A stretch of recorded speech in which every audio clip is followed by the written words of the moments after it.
আসসালামু আলাইকুম, সবাই কেমন আছেন? আসলে সবাই ভালো আছেন, আলহামদুলিল্লাহ আমি অনেক ভালো আছি। আপনাদের দোয়া এবং ভালোবাসা। তো অনেকদিন পরে আবারও একটা লং ভিডিও নিয়ে চলে আসলাম আপনাদের মাঝে।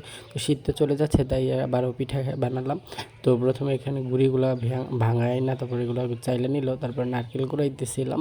তো আমি নারকেল কুড়াইতেছিলাম, তো এখানে নারকেল কোরানো শেষ। তো নারকেল আর হলো মিঠাই লাগবে।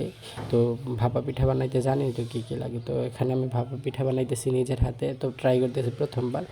কারণ গুঁড়ি দিয়া, তারপরে মিঠাই দিয়া, নারিকেল দিয়া, সব কিছু দিয়ে মিক্স করে একবার দিতেছিলাম উপরে।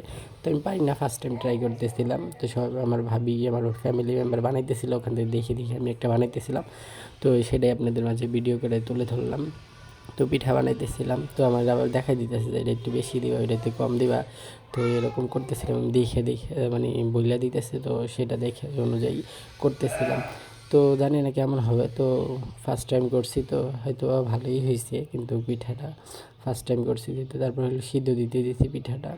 তো সিদ্ধ দিয়ে আমি দিতে নিয়েছিলাম, পরে ভাবিকে না তুমি দিলে ভাঙিয়ে দিতে পারে, আমার তো কাছে দাও, তাই ভাবি দিয়ে দিতেছিল। তো সে আবার একটু সিদ্ধ দিয়ে দিতেছিল। তো সিদ্ধ দেওয়া শেষে এই যে আমাদের ফাইনাল লুক, এখানে আমার পিঠা একটা আছে। ধন্যবাদ।